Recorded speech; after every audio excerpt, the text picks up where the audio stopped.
Assalamualaikum warahmatullahi wabarakatuh. Waalaikumsalam warahmatullahi wabarakatuh. Di sini kami akan mempresentasikan hasil diskusi dari kami berupa tahapan planning dalam SDLC sebuah sistem, yaitu membuat inovasi di bidang sistem informasi berupa website jasa mencari kos bernama Kosnet yang diampu oleh Ibu Reni Ariani Eskom MSI. Adapun anggota kami berisikan yaitu saya sendiri Sahrul Gunawan sebagai manajer project dengan NIM F1S121039. Kemudian ada analis sistem yaitu M. Ari Priyatno dengan NIM F1S121209. Kemudian ada desain sistem yaitu Nur Ihsan dengan NIM F1S121186. Kemudian ada programmer yaitu Jilan Fareza dengan NIM F1S121175. Kemudian ada pembuat dokumen sistem dengan NIM Muhammad Reza Maulana dengan NIM-nya F1S121192. Baik, untuk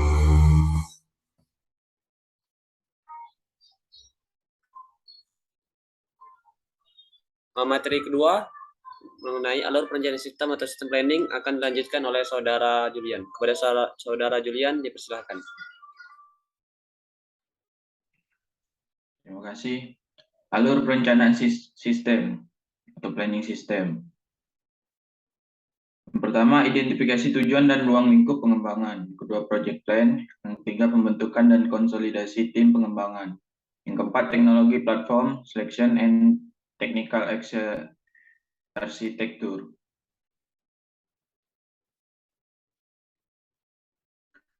Part 1, identifikasi tujuan dan ruang lingkup pengembangan.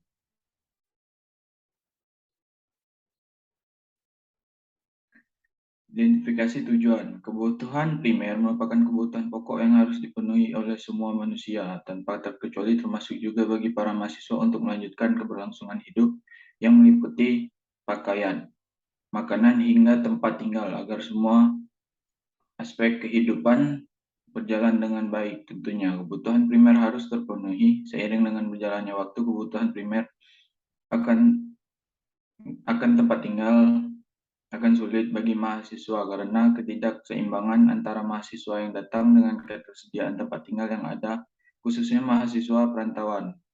Oleh sebab itu, kami terinspirasi membuat salah satu inovasi yang bergerak di bidang jasa, yaitu dengan membuat suatu teknologi sistem informasi berupa website jasa pencari kos yang nantinya akan memudahkan mahasiswa dan para penyedia kos dalam mencari dan menyediakan tempat kos yang berada di seputaran universitas yang terdapat di Jambi dengan harga yang terjangkau.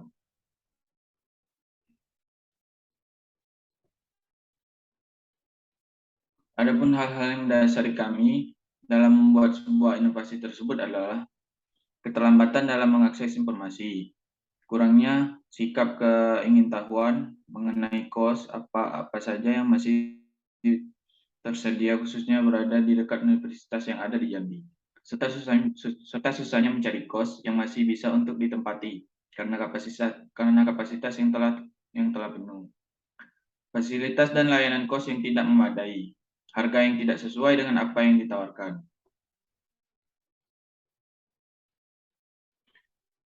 Ditinjau dari beberapa aspek yang bersifat general, untuk ruang lingkup pengembangan kami mengklasifikasi menjadi beberapa aspek seperti aspek sumber daya manusia, aspek operasional, serta aspek keuangan dan promosi.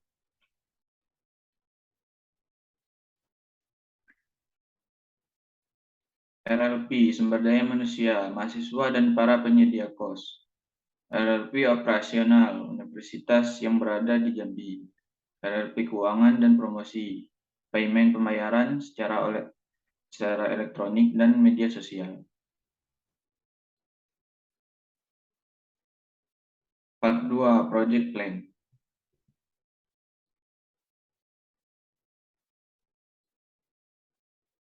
Terdiri dari yang pertama analisa urgensi dan kesesuaian inovasi. Yang kedua analisa kebutuhan operasional. Yang ketiga analisa pengklasifikasi kebutuhan. Pengaplikasian kebutuhan. Tujuan dari analisa urgensi dan kesesuaian inovasi adalah untuk mendapatkan hasil yang sesuai dengan apa yang diharapkan dan untuk mengetahui apakah inovasi yang kami lakukan masih relevan untuk diterapkan di lingkungan masyarakat nantinya. Adapun analisa urgensi dan kesesuaian yang kami lakukan berupa metode observasi dan wawancara langsung kepada mahasiswa baru dan penyedia kos.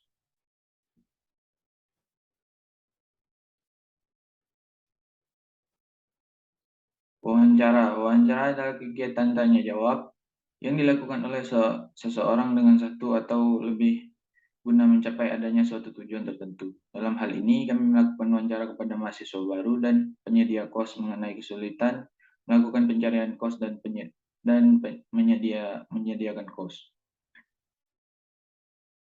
Observasi bertujuan untuk mengetahui informasi-informasi yang terjadi pada suatu lingkungan melalui pengalaman baik secara langsung ataupun tidak langsung. Pada hal ini, kami melakukan observasi pada mahasiswa baru dan para penyedia kos di seputar Universitas Jambi. Hasil dari observasi kami adalah mahasiswa baru kesulitan mendapatkan kos yang sesuai dengan harga yang diinginkan. Mahasiswa baru kesulitan mendapati kos sesuai dengan tempat lokasi yang diinginkan. Para penyedia kos kesulitan mendapati para pelanggan dikarenakan lokasi yang jauh dari keramaian. Para penyedia kos kesulitan mendapati para pelanggan dikarenakan kurangnya informasi mengenai kos yang ditawarkan.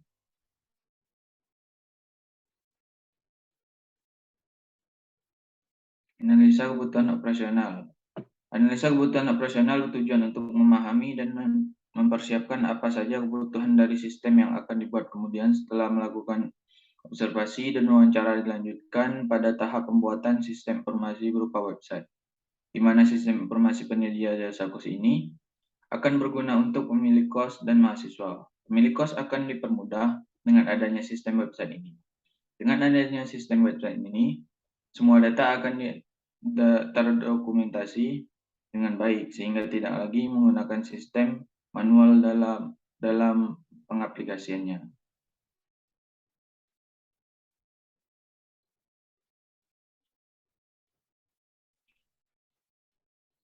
Analisa pengaplikasian kebutuhan. Dalam analisa pengaplikasian kebutuhan, kami mendeskripsikan apa saja atribut yang dibutuhkan dalam membangun sebuah website agar bisa diakses dengan mudah secara efektif dan efisien. Berikut ini hal-hal yang perlu kami persiapkan. Yang pertama, detail project. Yang kedua, metode pengembangan project. Yang ketiga, struktur alur project website. Dan yang keempat, mekanisme project.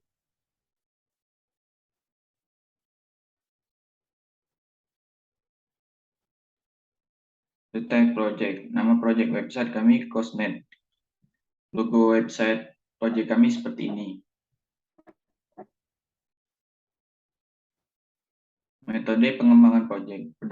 Berdasarkan diskusi planning dan membandingkan dengan beberapa metode yang lain, kami memilih metode waterfall untuk sementara. Hal tersebut dikarenakan metode waterfall adalah metode yang mudah dimengerti untuk diimplementasikan, mudah untuk mengelola karena model yang sederhana, di mana semua tahap diselesaikan satu persatu dan cocok untuk proyek skala kecil sebagai pemula. Selanjutnya akan dijelaskan oleh teman saya, M. Arif Praitno. Struktur alur project website terdiri dari yang pertama masukan, keluaran, dan yang terakhir adalah proses.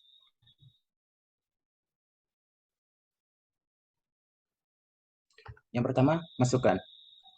Ada satu, data penyedia kos. Data penyedia kos merupakan informasi yang dimiliki oleh user admin pembuat website yang menggunakan jasa penyedia pencarian kos yang tersimpan di dalam sebuah penyimpanan database yang terenkripsi. Yang kedua, data pelanggan atau klien. Data pelanggan merupakan informasi yang dimiliki oleh pelanggan yang menggunakan jasa penyedia pencarian kos yang secara umum meliputi nama pelanggan, nomor telepon, dan alamat. Yang ketiga, data transaksi. Data transaksi merupakan informasi dari pelanggan yang akan melakukan transaksi memesan tempat kos yang meliputi nama, tanggal masuk transaksi, harga kos, pembayaran yang digunakan, dan status transaksi.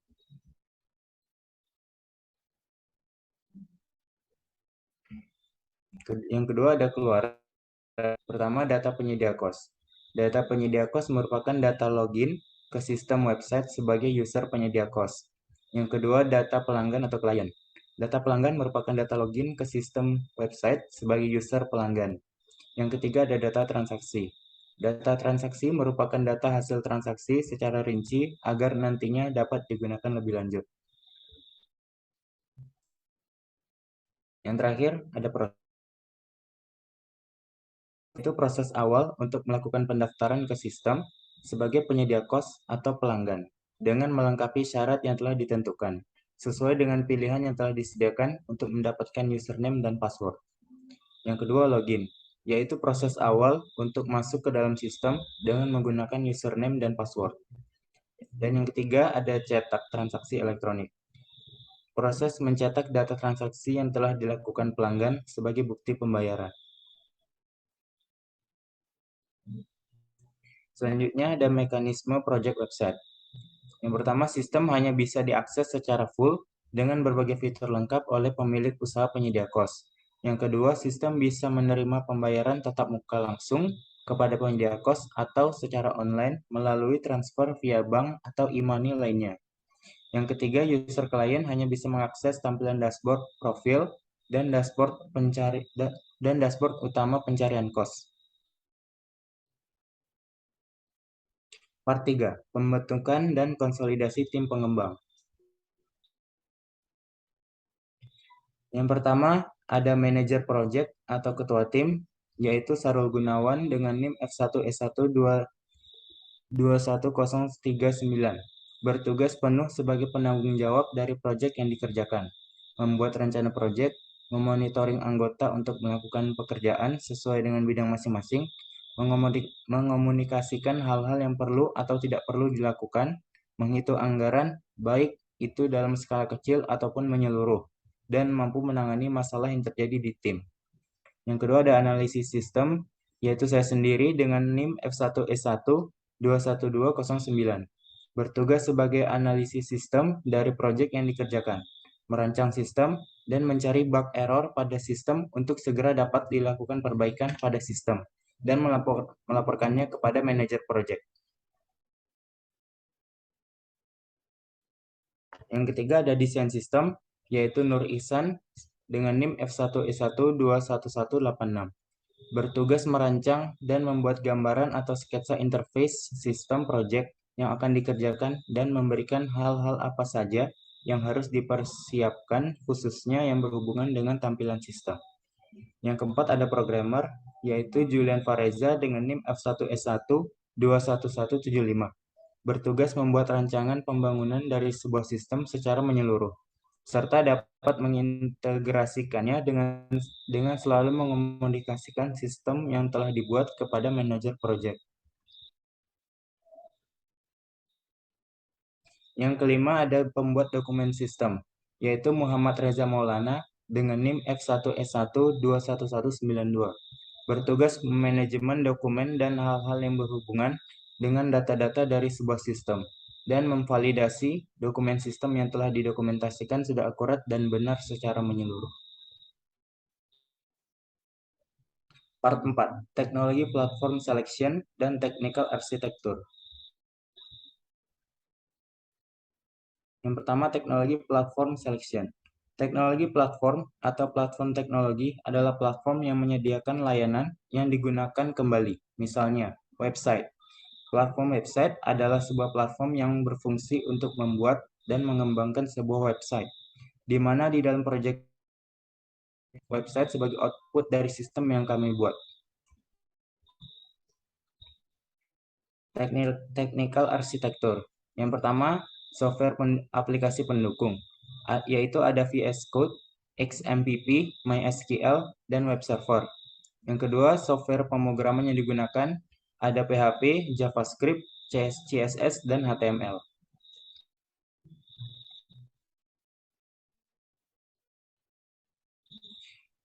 Selanjutnya, spesifikasi kebutuhan perangkat lunak, sistem informasi berupa website penyedia kos.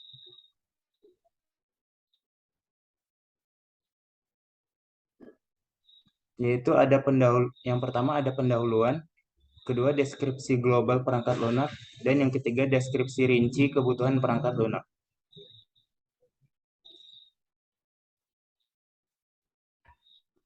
Pertama, pendahuluan. Tujuan. Dokumen SKPL 01 ini menjelaskan tentang spesifikasi persyaratan perangkat lunak atau Software Requirement Specification atau SRS. Sistem informasi KOS. Tujuan dari penulisan dokumen ini adalah untuk memberikan penjelasan mengenai perangkat lunak yang akan dibangun, baik berupa gambaran umum maupun penjelasan rinci dan menyeluruh. Pengguna dari dokumen ini adalah pengembang perangkat lunak sistem informasi penyedia KOS pada user dari perangkat lunak atau personil-personil yang terlibat dalam sistem. Dokumen ini akan digunakan sebagai bahan acuan dalam proses pengembangan dan sebagai bahan evaluasi pada saat proses pengembangan perangkat lunak maupun di akhir pengembangannya. Dengan adanya dokumen ini diharapkan pengembangan perangkat lunak akan lebih terarah dan lebih terfokus, serta tidak menimbulkan ambiguitas terutama bagi pengembang perangkat lunak sistem informasi KOSNet untuk penyedia KOS.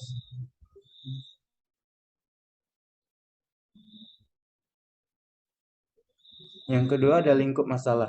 Perangkat lunak yang akan dikembangkan adalah perangkat lunak sistem informasi berupa website penyedia KOS, yaitu merupakan perangkat lunak yang digunakan untuk mempermudah proses pencarian dan mendapatkan KOS yang masih memadai di sekitar lingkungan universitas yang berada di Jambi. Website KOSNet KOS ini dapat melakukan hal-hal berikut ini. Yang pertama, sistem mampu melayani pemilihan jenis pembayaran yang digunakan oleh customer dan yang disediakan oleh user. Yang kedua, sistem mampu melayani pendaftaran untuk user yang ingin menggunakan fasilitas sistem sebagai penyedia KOS. Yang ketiga, sistem mampu melayani pendaftaran untuk user yang ingin menggunakan fasilitas sistem sebagai customer atau pencari KOS. Yang keempat, sistem mampu melakukan pencarian KOS yang masih tersedia, sehingga customer dapat dengan cepat mengetahui ketersediaan KOS yang tersedia. Yang kelima, fasilitas login untuk user dan customer dilengkapi dengan verifikasi OTP untuk menghindari penyalahgunaan hak akses. Yang keenam, sistem dapat mencetak bukti pembayaran sebagai bentuk gambar atau dokumen sebagai bukti pembayaran. Yang ketujuh, user dapat melihat rekapitulasi hasil pendapatan KOS dan jumlah harga yang sudah dibayar, serta masa berlaku KOS yang dikontrak oleh customer.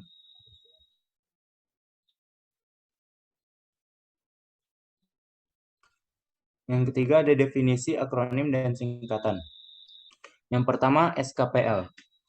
Dengan keterangan spesifikasi kebutuhan perangkat lunak, merupakan dokumen hasil analisis yang berisi spesifikasi kebutuhan user. Yang kedua ada SRS, Software Requirement Specification.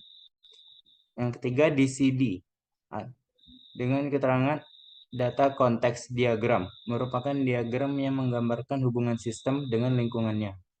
Yang keempat ada sistem informasi jasa pencari KOS berupa KOSNet, yaitu merupakan sistem untuk mencari informasi mengenai kos-kosan di sekitar Jambi dan pemesanan kos via online. Yang keempat ada web atau website, halaman informasi yang disediakan melalui jalur internet sehingga bisa diakses di seluruh dunia selama terkoneksi dengan jaringan internet. Yang kelima ada activity diagram, yaitu diagram yang menggambarkan aliran data dan proses yang terjadi di dalam sistem. Yang keenam ada use case, yaitu gambaran fungsionalitas dari suatu sistem, sehingga customer atau pengguna sistem paham dan mengerti mengenai kegunaan sistem yang akan dibangun. Yang ketujuh ada DBMS, yaitu Database Management System, software atau tool yang digunakan untuk menyimpan data. Yang kedelapan ada admin, orang yang menggunakan sistem dan juga mengelola data sistem tersebut. Yang kesembilan ada user, yaitu orang yang menggunakan sistem informasi jasa pencari KOS berupa KOSNet berbasis web sebagai penyedia KOS. Yang ke-10 ada customer, yaitu orang yang menggunakan sistem informasi jasa pencari KOS berupa KOSNet berbasis web sebagai pencari KOS. Yang ke-11 ada UI UX, yaitu user interface antar muka sistem dengan pengguna. Yang ke-7 selanjutnya ada ERD, yaitu Entity Relationship Diagram, merupakan diagram yang menggambarkan relasi antara entitas dan atribut dari masing-masing entitas. Dan yang terakhir ada PHP, yaitu bahasa pemrograman untuk sistem perangkat lunak. Selanjutnya akan dilanjutkan oleh Iksan, kepadanya saya persilakan. Terima kasih. Baik, saya lanjutkan. Selanjutnya yang keempat, yaitu referensi, adalah dokumen-dokumen yang digunakan sebagai referensi dalam pembuatan SKPL ini adalah sebagai berikut. Yang pertama, Program Studi Teknologi Informasi, Universitas Udayana, yaitu spesifikasi kebutuhan perangkat lunak aplikasi pencarian dan penyewaan rumah kos berbasis web dan Android. Yang kedua, jurusan Ilmu Komputer, Fakultas Matematika dan IPA IPB, yaitu spesifikasi kebutuhan perangkat lunak sistem informasi pendaftaran seminar mahasiswa pasca sarjana. Yang ketiga adalah link yang seperti berikut ini. Next. Yang kelima, deskripsi umum dokumen, yaitu dokumen SKPL ini dibagi menjadi 3 bagian utama. Bagian utama berisi penjelasan tentang dokumen SKPL yang mencakup tujuan pembuatan dokumen ini, lingkup masalah yang diselesaikan oleh perangkat lunak yang dikembangkan, definisi, referensi, dan deskripsi umum. Bagian kedua berisi penjelasan secara umum mengenai perangkat lunak yang akan dikembangkan meliputi fungsi dari perangkat lunak, karakteristik pengguna, batasan, dan asumsi yang diambil dalam pengembangan perangkat lunak. Bagian ketiga berisi uraian kebutuhan perangkat lunak secara lebih rinci. Hasil proses analisis ini dimodelkan dalam bentuk diagram konteks, use case, dan entity relationship diagram.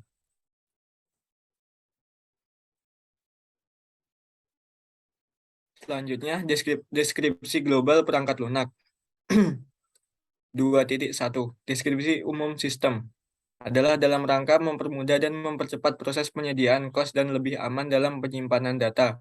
Dengan adanya sistem informasi ini, maka diharapkan akan meningkatkan pelayanan yang diberikan oleh user kepada customer. Sistem yang dibuat ini adalah sistem layanan informasi kos-kosan berbasis website. Website berfungsi sebagai sarana untuk melihat dan mencari informasi kos, serta melakukan sewa dan pembayaran kamar tanpa harus datang ke lokasinya langsung, dan berfungsi sebagai sarana pengiriman notifikasi terkait informasi terbaru seputar kos yang dapat dilakukan oleh pemilik kos. Layanan yang disediakan oleh aplikasi berbasis website berupa pencarian kos, pendaftaran calon penyewa kos, pendaftaran pemilik kos, pengiriman informasi seputar kos atau promosi, pembayaran kamar kos, booking kamar kos, reminder pembayaran, dan perubahan informasi. Informasi akan ditampilkan sesuai pencarian yang dilakukan oleh pengguna. Pemilik kos-kosan dapat mengirimkan iklan informasi kos-kosan yang dibutuhkan melalui dashboard pada website. Kemudian akan ditampung dan ditampilkan pada website. Layanan informasi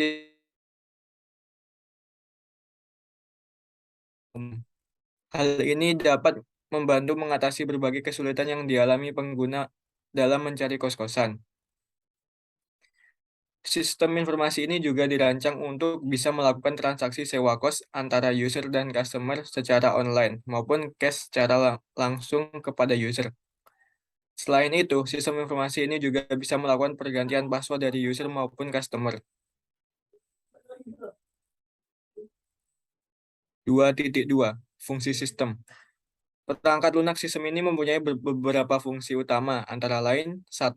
Menampilkan halaman utama, 2. Koneksi ke database, 3. Pendaftaran pemilik kos-kosan sebagai user, 4. Pendaftaran calon penyewa kos-kosan sebagai konsumen, 5. Menampilkan informasi kos-kosan berdasarkan input pencarian yang dikirimkan oleh customer dan hasil pencarian akan keluar melalui dashboard. 6. Customer melihat detail informasi kos-kosan. 7. Login admin sebagai pengelola DB system. 8. Login user. 9. Login customer. 10. Logout user. 11. Logout customer. 12. Memasang informasi seputar kos-kosan. 13. Admin dapat mengonfirmasi dan memverifikasi informasi dari pemilik kos. 14. User dapat melihat informasi general daftar calon customer. 15. User dapat mengubah informasi dan stok kamar kos-kosan.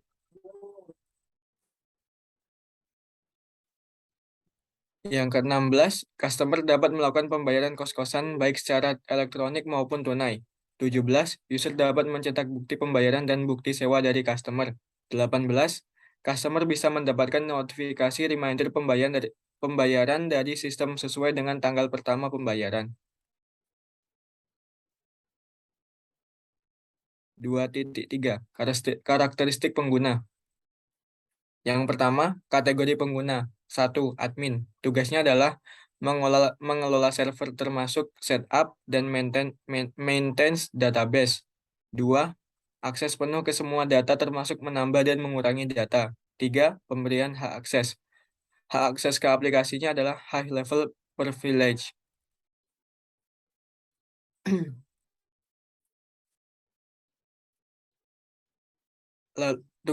Lalu tugas user masih ada mendaftarkan akun sebagai user, memasukkan informasi berupa data diri pendukung, mengupload dokumen yang dibutuhkan sebagai user, memasukkan informasi secara mendetail mengenai kos atau kamar yang disediakan, mengupload informasi kos yang sudah disediakan ke dalam dashboard pencarian, menetapkan tipe pembayaran transaksi yang digunakan, mencetak bukti transaksi pembayaran.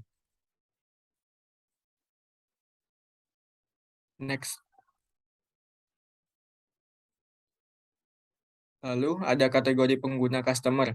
Tugasnya adalah mendaftarkan akun sebagai customer, memasukkan informasi berupa data diri pendukung, melihat kategori dan fasilitas kos di dalam dashboard pencarian, melakukan pemesanan kos, memilih tipe pembayaran yang akan digunakan, menyimpan bukti pembayaran. Hak akses ke aplikasinya adalah low level privilege.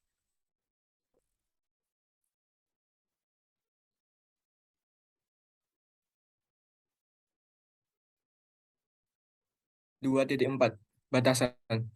Dalam pengembangan sistem informasi berupa website, jasa pencari kos berbasis website ini memiliki keterbatasan yaitu sebagai berikut. 1. Sistem ini merupakan sistem informasi berbasis website. 2. Basis data yang digunakan adalah MySQL. 3. Website dibuat dengan menggunakan pemrograman PHP dan HTML. 4. Pembuatan tampilan interface UI dan UX akan menggunakan program CSS, Figma, dan Adobe Designer.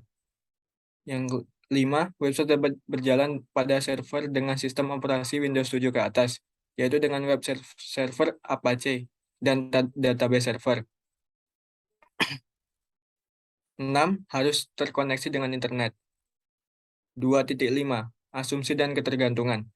Dalam pengembangan sistem informasi berupa jasa pencari kos berbasis website ini menggunakan asumsi-asumsi sebagai berikut. 1. Spesifikasi hardware yang digunakan lebih tinggi dari spesifikasi minimum software. 2. Website dapat diakses kapan dan di mana saja dengan syarat terkoneksi dengan jaringan internet.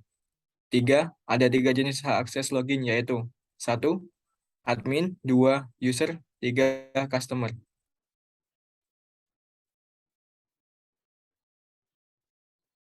4. Admin dan user dapat memasang iklan. 5. Customer tidak dapat memasang iklan. 6. Admin memegang kontrol penuh terhadap database website.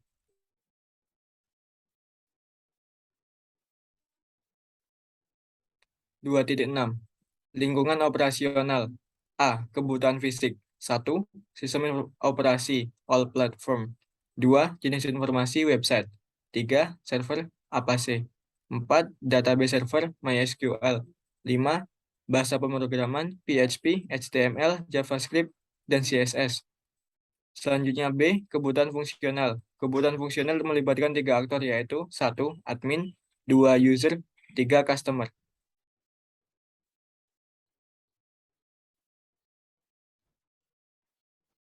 3.1 Spesifikasi tambahan. 3.1.1 Kebutuhan antarmuka eksternal. Perangkat lunak untuk sistem informasi jasa pencari kos yaitu internet berbasis website. Dalam deskripsi kebutuhan antarmuka eksternal akan dideskripsikan sebagai antarmuka perangkat lunak dengan perangkat lain yang berada di luar cakupan perangkat. Perangkat lunak ini dilengkapi dengan menu untuk pengaksesan berbagai fungsi yang disediakan. Interaksi antara pengguna dan perangkat lunak dilakukan dengan menggunakan keyboard dan mouse. Ada beberapa fungsi yang hanya bisa dilakukan dengan mouse dan ada yang bisa dilakukan baik dengan keyboard dan mouse. Misalnya, pengaksesan menu. 3.1.2 Antarmuka pemakai. Antarmuka pemakai akan dikembangkan berbasis sistem informasi online yang dibangun melalui HTML dan PHP, yang dirancang untuk memudahkan pemakai dalam penggunaan sistem informasi berupa website jasa pencari kos bernama Kosnet. Kosnet menerima pemasukan dari tikusan atau mouse dan papan kunci atau keyboard. Keluaran dari Kosnet dapat langsung dilihat melalui monitor website.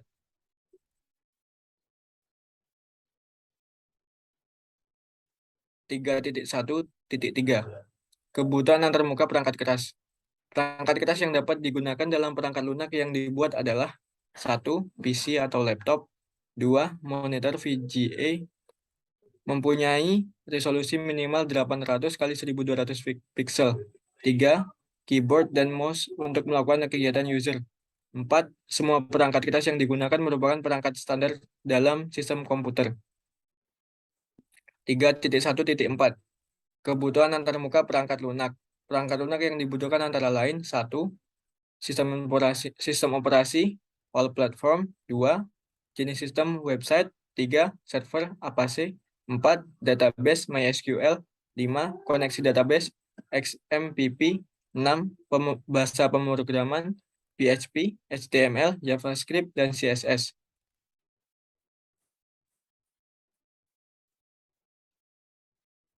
3.1.5 Kebutuhan antarmuka komunikasi. Proses komunikasi dalam sistem ini menggunakan perangkat PC atau laptop oleh user, di mana antarmuka komunikasi yang dibutuhkan adalah sebuah komputer server yang terhubung dengan jaringan internet menggunakan protokol transmission control protocol atau internet protocol. 3.2 Kebutuhan performansi. Untuk meningkatkan kinerja sistem ini dibutuhkan kriteria spesifikasi ukuran kuantitatif yang harus dipenuhi oleh perangkat lunak. Sistem ini diharapkan dapat membutuhkan waktu yang sedikit menyelesaikan setiap tahapan proses. Semakin sedikit waktu yang dibutuhkan, semakin besar throughput yang dapat dihasilkan. Meningkatkan kecepatan ini diharapkan dapat terjadi di setiap tahapan proses ataupun pekerjaan yang besarnya ini bergantung pada jenis prosesnya. Selanjutnya akan dijelaskan oleh Sarul. Kepadanya kami silakan. Baik, di sini saya akan melanjutkan presentasi, yaitu deskripsi rinci kebutuhan perangkat lunak. 3.3 Kebutuhan fungsional. Untuk diagram use case-nya seperti diagram di gambar ini, di mana admin yaitu melakukan mengelola database user serta mengelola database customer. Kemudian masuk mode login. Kemudian user akan menambahkan tempat kos yang tersedia, kemudian mencetak pembayaran, sementara customer akan melakukan pencarian kos, pemesanan kos, serta transaksi pembayaran. Untuk user dan customer, itu sama-sama melakukan logout. Untuk definisi aktor, yaitu sebagai berikut. Untuk admin berfungsi adalah orang yang berperan sebagai pengelola database dan mempunyai kontrol penuh terhadap website serta user dan customer, dan berhubungan langsung dengan sistem. Untuk user, yaitu orang yang berperan sebagai pemilik penyedia kos yang akan menyediakan kos kepada konsumen. Sementara customer adalah orang yang berperan sebagai pengguna kos yang disediakan oleh user. Kemudian 3.3 yaitu definisi use case. Berikut ada deskripsi dari use case yang telah saya sebutkan di atas. Untuk use case login, yaitu use case untuk menangani interaksi awal antara sistem dengan admin, user maupun customer. Untuk use case mengelola data user, yaitu untuk mengatur atau mengelola database pada user yang dilakukan oleh admin. Untuk mengelola database customer, yaitu untuk mengatur atau mengelola database pada customer yang dilakukan oleh admin. Kemudian yang keempat itu menambahkan tempat kos yang tersedia, yaitu untuk melakukan penambahan atau update tempat kos untuk dapat diupload ke dalam dashboard yang dilakukan oleh user. Kemudian ada pencarian kos, yaitu untuk melakukan pencarian kos yang tersedia yang dilakukan oleh customer itu sendiri. Kemudian ada pemesanan kos, yaitu untuk melakukan pemesanan kos sebelumnya yang sudah dicari yang dilakukan oleh customer. Kemudian ada transaksi pembayaran, yaitu untuk mengelola transaksi pembayaran dilakukan antara user serta customer. Kemudian ada cetak pembayaran, yaitu untuk mencetak pembayaran transaksi yang sudah dilakukan sebelumnya yang dilakukan oleh user. Kemudian yang terakhir yaitu logout, yaitu use case untuk menangani interaksi akhir antara sistem dengan admin, user maupun customer. Kemudian skenario use case login, yaitu yang pertama ada aksi aktor yang melibatkan antara user dan customer. Untuk skenario normal, yang pertama yaitu memasukkan username serta paspor, kemudian pilih login, serta reaksi sistemnya yaitu mengecek valid tidaknya data masukan, kemudian masuk ke utama menu. Untuk skenario alternatif, yaitu memasukkan username dan paspor, pilih login, kemudian reaksi sistem akan mengecek valid tidaknya username data masukan, kemudian masuk ke utama menu.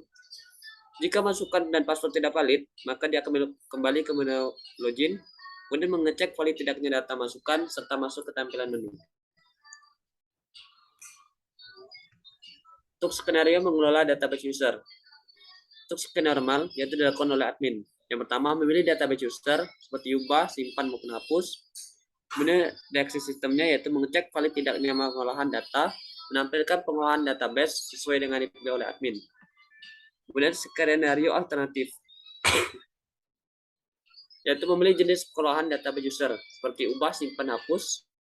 Kemudian reaksi sistemnya yaitu mengecek valid tidaknya pengolahan data,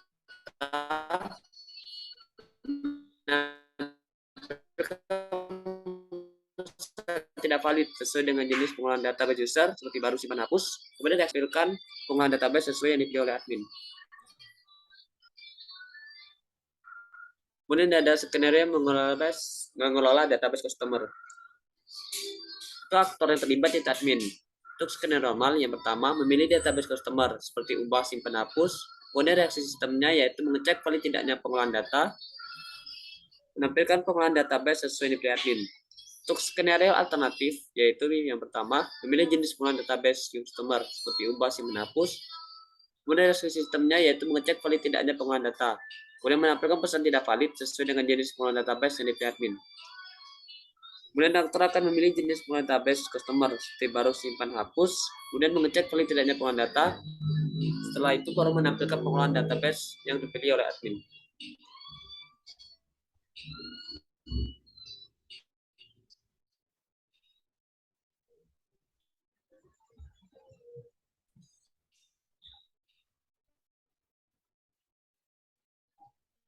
Kemudian skenario pencarian cost.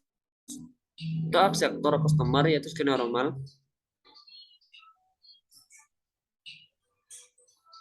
Yang pertama, customer melakukan login, kemudian sistem akan mengecek validnya tidaknya data, kemudian menampilkan pesan valid. Setelah itu, aktor atau customer akan melakukan pencarian cost. Reaksi sistemnya yaitu mengecek pencarian cost, kemudian akan masuk ke menu database yaitu mengambil data informasi cost pada user. Kemudian akan masuk lagi ke menu reaksi sistem yaitu menampilkan data informasi cost kepada customer. Sementara skenario alternatif yang pertama, aktor customer akan melakukan login, kemudian sistem akan mengecek valid tidaknya data, kemudian menampilkan pesan tidak valid.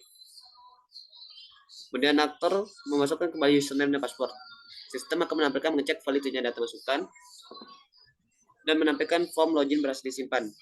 Kemudian akan masuk ke database, di mana database akan mengambil data informasi cost pada user. Kemudian terakhir, sistem akan menampilkan data informasi cost kepada customer. Untuk skenario pemesanan cost, melibatkan aktor atau customer. Untuk skenario normalnya, yaitu melakukan pencarian cost, kemudian memilih dan memesan cost.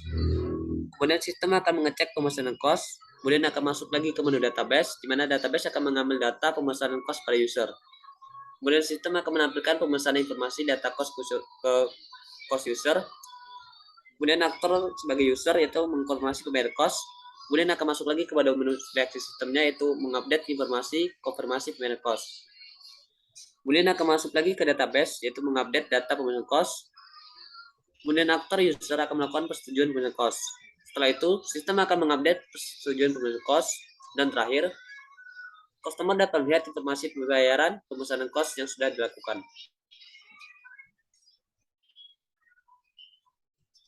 Untuk skenario transaksi pembayaran, yaitu melibatkan aksi aktor yaitu customer, di mana skenario normalnya itu memilih menu pembayaran, kemudian sistem akan menampilkan form pembayaran, kemudian customer akan memilih tipe pembayaran, sistem akan menampilkan tab tipe pembayaran, kemudian customer akan memasukkan jumlah pembayaran. Sistem di mana akan mengecek valid tidaknya data, kemudian akan menampilkan pesan valid jika valid, dan terakhir menampilkan tagihan informasi transaksi pembayaran yang sudah dilakukan. skenario alternatif di mana aktor atau customer yaitu memilih menu pembayaran, sistem akan menampilkan form pembayaran, kemudian customer akan memilih tipe pembayarannya seperti apa, kemudian sistem akan menampilkan tab pembayaran. Kemudian customer akan memasukkan jumlah pembayaran, kemudian sistem akan mengecek validnya tidaknya data. Nah, jika pesan error, maka customer akan memasukkan kembali jumlah pembayaran yang benar. Terakhir, sistem akan menampilkan tagihan informasi transaksi pembayaran yang akan dilakukan.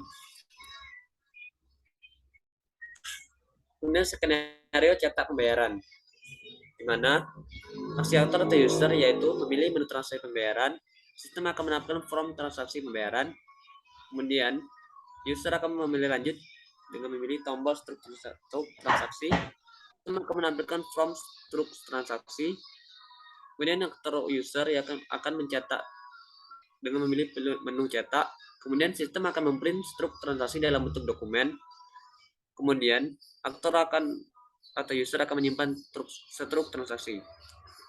Untuk skenario alternatif, jika skenario normal tidak berjalan, yang pertama, aktor user akan memilih transaksi pembayaran, kemudian sistem akan menampilkan form transaksi pembayaran, kemudian user akan memilih, jika tidak lanjut, maka dia akan memilih ke menu awal, kemudian sistem akan mengecek validnya tidak masukkan, kemudian akan menampilkan form struk transaksi.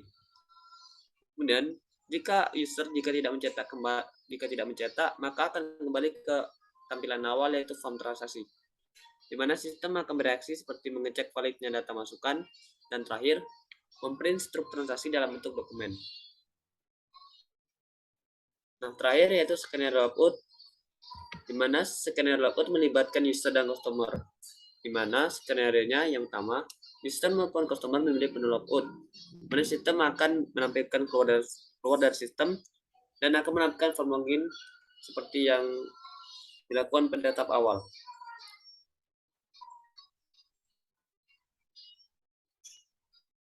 Kemudian deskripsi bentuk lunak yang selanjutnya itu deskripsi proses, di mana activity diagram yaitu login seperti dilihat pada gambar tersebut.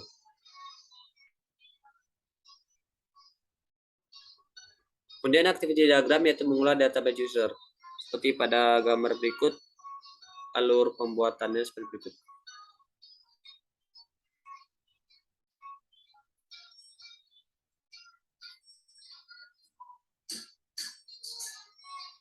Kemudian activity diagram yaitu mengolah database customer.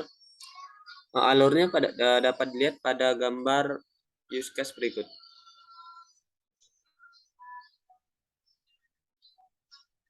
Kemudian activity diagram yaitu menambahkan tempat kos yang tersedia.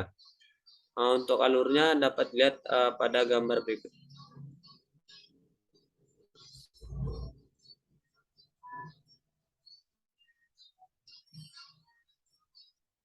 Kemudian activity diagram yang selanjutnya itu pencarian kos, di mana alurnya seperti berikut, melibatkan customer, sistem, serta database.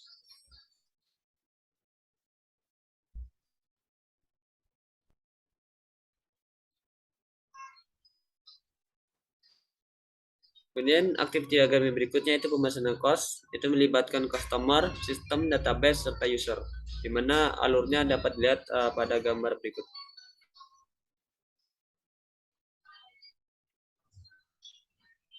Kemudian activity diagram yaitu transaksi pembayaran, yaitu melibatkan antara customer serta sistem reaksi sistem, di mana customer akan memilih menu pembayaran, kemudian akan masuk ke dalam form pembayaran, kemudian akan masuk lagi ke tab pembayaran, kemudian akan masuk lagi kepada tipe pembayaran yang akan digunakan, kemudian akan masuk ke dalam jumlah pembayaran.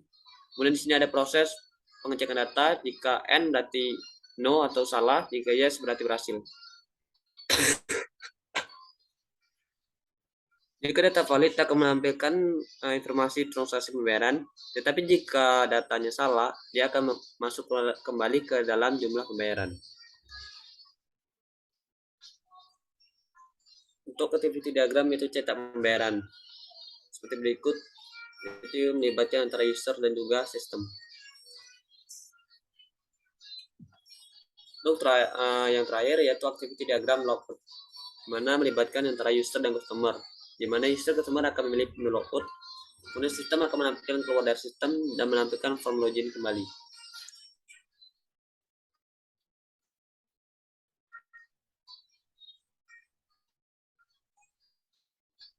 Kemudian ada deskripsi data yaitu entitas relationship diagram atau IRD, di mana entity relationship diagram biasa menunjukkan hubungan antara entity serta atribut dari entity tersebut. IRD dan sistem informasi website penyedia jasa kos berupa kosnya adalah sebagai berikut, yaitu ada admin, database tipe kos, database fasilitas, database customer, database file gambar, database detail transaksi, database cost, database user, serta database gender. Di mana masing-masing database ini memiliki primary key atau kunci utama dari masing-masing tersebut. Untuk lebih jelasnya dapat dilihat pada gambar berikut. Nah, untuk slide selanjutnya akan dilanjutkan oleh Saudara Muhammad Reza Maulana. Kepada Saudara Reza dipersilakan.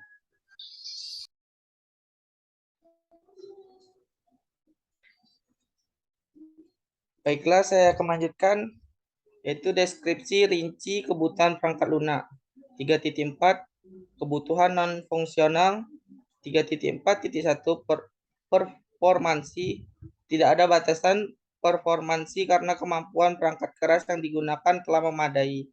3.4.2 modus sistem operasi COSNET ada 3, yaitu admin high level access, user middle level access, customer low level access. 3.4.3 kebutuhan adaptasi lokasi. Sistem-sistem informasi jasa pencari kos dengan nama COSNET berbasis web ini dapat diakses melalui WAP lewat handphone, PC, laptop, maupun perangkat lain yang kompatibel.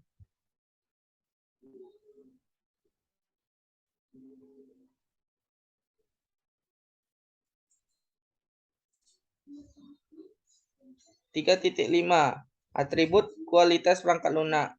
3.5.1 kendala atau reliability.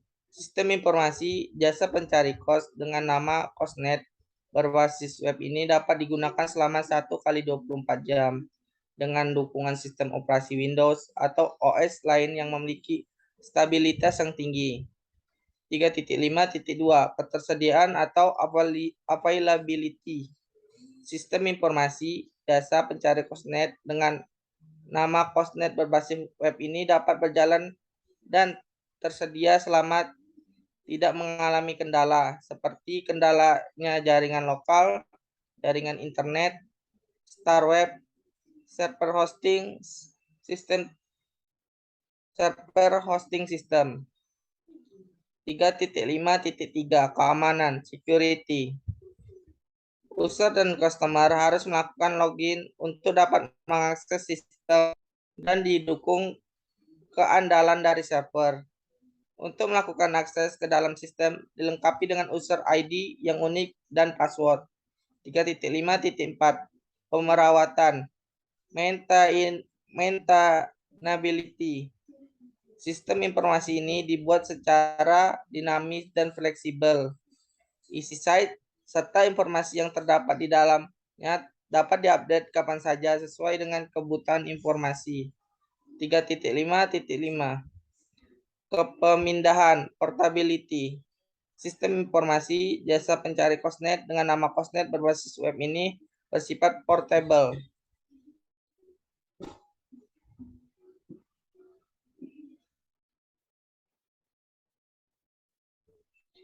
3.6 batasan perancangan. Sistem jasa pencari kos dengan nama COSNET berbasis web ini akan diimplementasikan pada sistem operasi berbasis Windows dan Apache server menggunakan bahasa pemrograman PHP dengan database Microsoft SQL Server.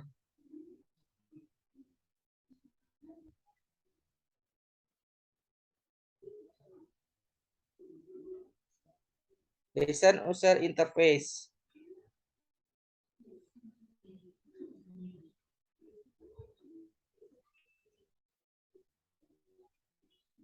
Alur desain user interface. Yang pertama, dashboard default. Ditampilkan pada saat pertama kali mengakses web. Dapat dilihat, yaitu ini halaman dashboard di saat pertama kali kita mengakses COSNET.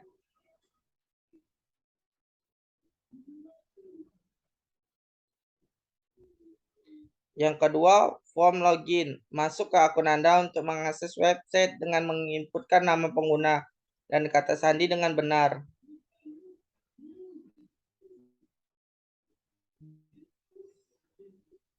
Yang ketiga, form pemilihan belum memiliki akun, maka Anda harus mendaftar lebih dahulu dan memilih untuk mendaftar sebagai pencari kos atau pemilik kos yang seperti di gambar tersebut.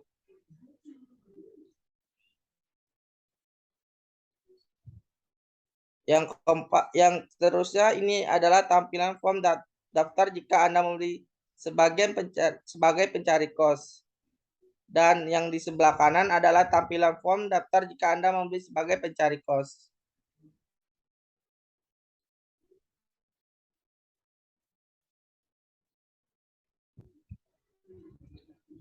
Yang keempat, dashboard. Setelah berhasil masuk, maka akan muncul tampilan seperti ini.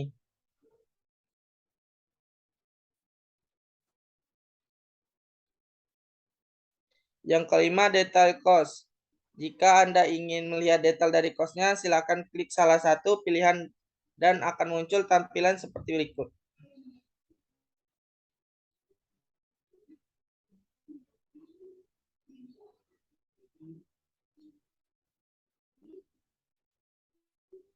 Yang keenam, pengaturan. Masuk ke menu pengaturan dengan mengklik ikon gear di pojok kanan atas untuk melihat, mengupdate, maupun menghapus data pribadi yang tersimpan.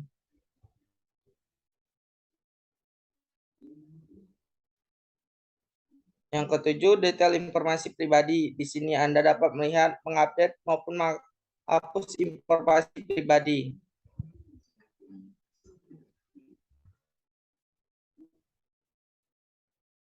Yang ke-8, detail daftar booking dan transaksi. Di sini Anda dapat melihat dan menghapus daftar kos yang Anda tempati sekarang dan riwayat transaksi.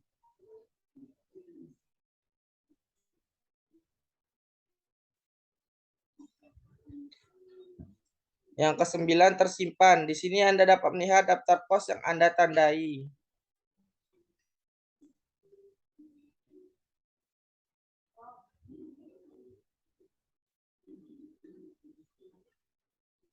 Terima kasih, sekian PPT dari kami.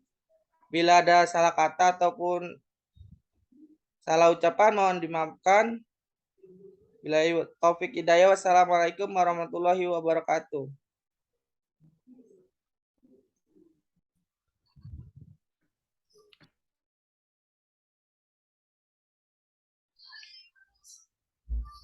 Berikut presentasi dari kami.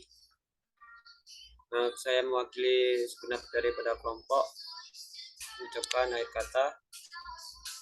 Wabillahi taufiq wal hidayah. Wassalamualaikum warahmatullahi wabarakatuh.